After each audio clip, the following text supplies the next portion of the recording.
Tomorrow, 30th June 2020, the Electoral Commission will begin the process of compiling a new register of voters, which the Commission will use for the 7th December 2020 presidential and parliamentary elections.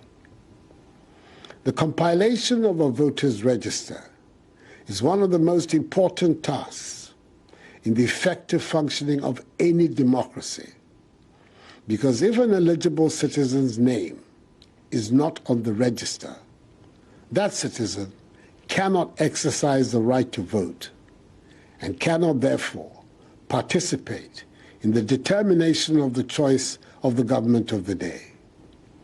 It is thus vitally important that all eligible voters register, so on the designated day of 7th December, they can vote to choose the President of the nation and the Member of Parliament of their area. In effect, our vote, our thumb, is the expression of our individual sovereign power as a citizen, which we should cherish and guard at all times. Our country, Ghana, is regularly cited as the shining example of the place in Africa where the electoral process works and where it is always being improved upon. We have had 7 consecutive presidential and parliamentary elections, which has given us 5 presidents in the 27-year history of the Fourth Republic, with peaceful transfers of power from a governing to an opposition party on 3 separate occasions. It is a record virtually without parallel on the African continent, which we should all treasure. All of these did not threaten the foundations of the state. And even when there was disagreement with the result of an election, it was the Supreme Court, rather than the streets, that determined its outcome.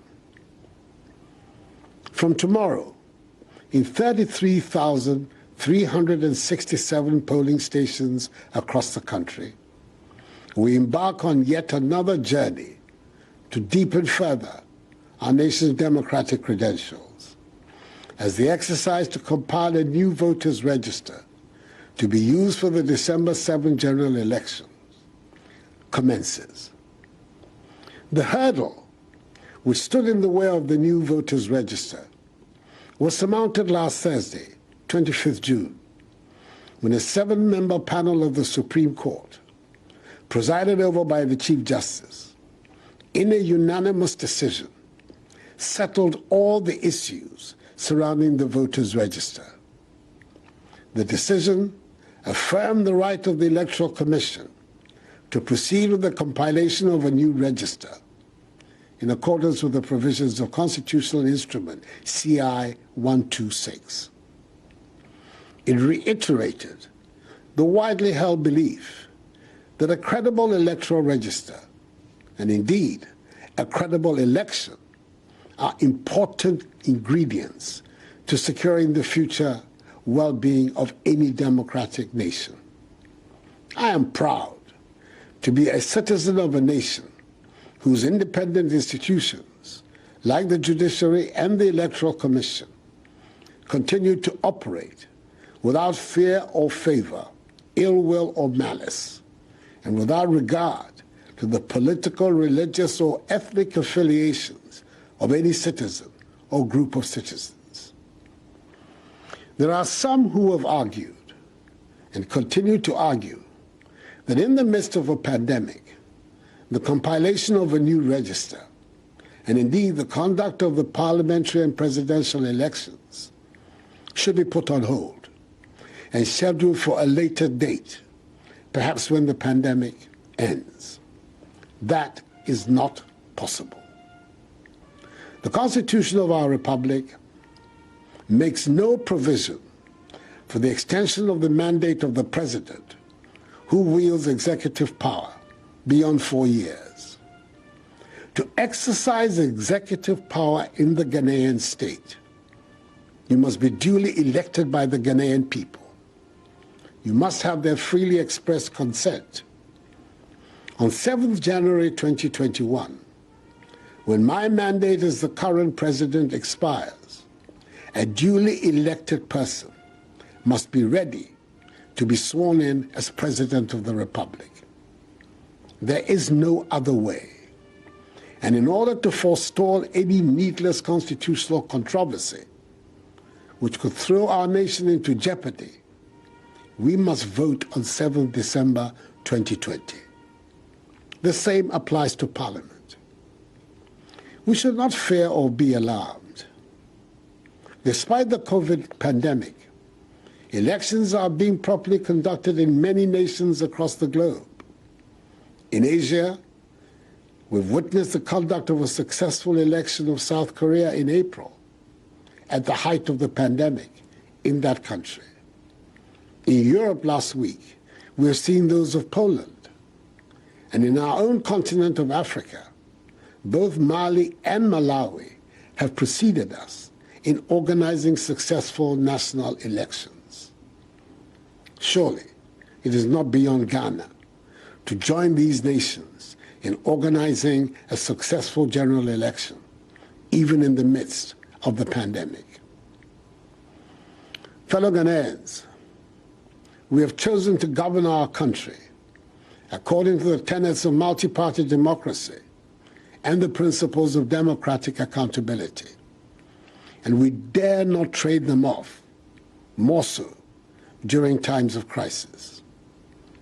To guarantee the safety of all eligible Ghanaians at the 33,377 polling stations across the country, the Electoral Commission has put in place the necessary elaborate protocols as outlined earlier in the day by the chairperson of the Electoral Commission, Jean Mensa. All these protocols should be adhered to strictly.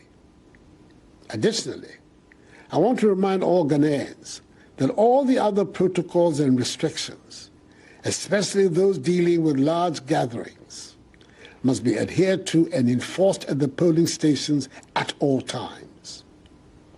So let us all abide by them and conduct ourselves in a manner befitting the image and status of Ghana.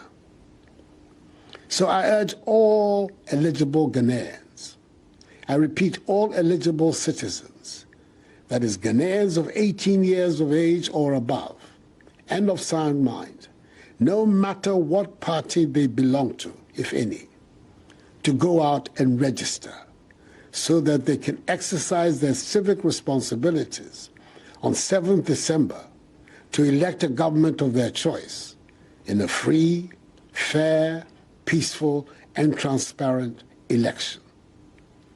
Using your God-given and constitutional rights costs nothing, but staying home can come at a very steep price. The pandemic notwithstanding, we have to strengthen Ghanaian democracy. It must be our collective duty to ensure that we have a register that is fit for purpose in December, and we must all make sure that persons who do not meet the requirements as set out clearly in the Constitution do not find their names into the register. If you aid the registration of an ineligible person and you are caught, you will face the full rigors of the law. The election on 7th December must be a Ghanaian election, not a West African election, conducted with a register of Ghanaian voters. That is the only way the true will of the Ghanaian people can manifest. It is crucial that both the registration exercise along our borders is another dimension of this process of guaranteeing the peace of the nation. Fellow Ghanaians, it is no secret that our neighbor to the north, Burkina Faso, has in recent times been at the receiving end of a number of terrorist attacks, as has another neighbor, Côte d'Ivoire. To shore up our borders against such attacks and to defend our nation's territorial integrity, the armed forces, at least since I came into office, have been very proactive in engaging in operations to secure our borders and foil any potential terror attacks on our soil. Operations such as Conquered Fist and Kwandungu have been going along for some time, since 21st February 2019, to meet this objective. Deployments of soldiers in areas along our borders have been regular, and residents living in border towns will bear testimony to this. Again, in the fight against COVID-19, I took the decision on Saturday, the 21st of March, to close all our borders by land, air, and sea. To ensure substantial compliance with this directive and to assist personnel of the Immigration Service, our eastern, western, and northern borders were shored up by some personnel from the military. This development, for example, during the period of the 3-week lockdown of Accra, Tema, Kasoa, and Kumasi, led to the arrest of some 5,000 persons along our borders who had entered our country illegally. Indeed, the first 6 recorded cases of COVID-19 in the Volta region, for example, were those of West African nationals who entered the country illegally. In total, 207 soldiers have been deployed along the borders of the Upper East region. 110 soldiers in the northern region, 102 in the northeast region, 98 in the Volta region, 72 in the Oti region, 69 in the Upper West region, 64 in Bruno region, 21 in Savannah region, and 14 in the Western region. Let me state, without any form of equivocation, that these deployments are not in any way intended to prevent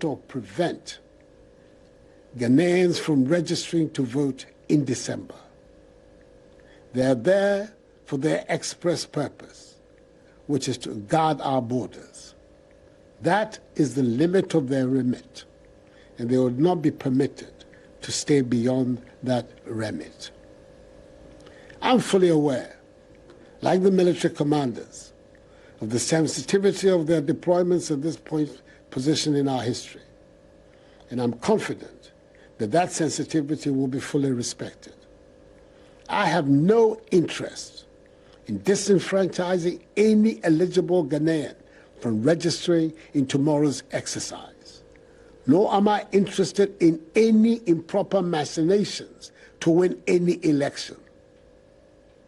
I've spent my life fighting for free democratic institutions in our country, and I'll continue in that fight for the rest of my life. The idea of being a president who emerges from a rigged election is abhorrent to every fiber of my being. I want to continue to be the president of a Ghanaian people who have given me their free consent with the blessing of the Almighty.